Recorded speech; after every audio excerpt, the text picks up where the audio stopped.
হে হলো প্রিয়ন, তো যাই হোক, আগামীকাল আমি আর আমার একটা ফ্রেন্ড আমরা দোকানে গেছি কিছু বাজার সদাই করতে। তো যখন দোকানে গেছি তখন দেখি বাংলাদেশি 4-5টা মেয়ে, মানে 5-6টা হবে মেয়ে, তারাও আসছে দোকানে এটা ওটা কেনার জন্য। তারা হসপিটালে নার্স, মানে নার্সের ডিউটি করে। তো তারা খুবই একটা এনজয় করতেছে, আমি দেখতেছি, মানে দোকানে এখানে এখানে দৌড়াদৌড়ি করতেছে। তো আমরাও গেছি, তো একটা মেয়ে আমাকে বলতেছে, ভাই আপনি কি বাংলাদেশি, ভাই আপনি কি বাংলাদেশি।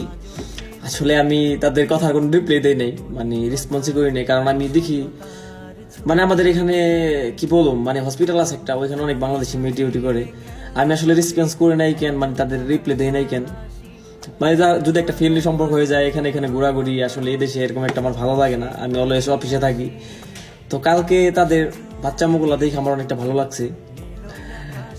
আর যাই হোক, ভবিষ্যতে দেখা হইলে হয়তো বা কথা বলবো, বাট ওদিনকে আমি কোনো কথা বলি না, হয়তো বা তারা ভাবছে আমি অন্য দেশি, হয়তো বা ভাবছে হিন্দি কিংবা পাকিস্তানি। যাই হোক, মানে যারা এই দেশে হসপিটালে ডিউটি করে তারা খুব এনজয় থাকে যেসব মেয়েরা করে।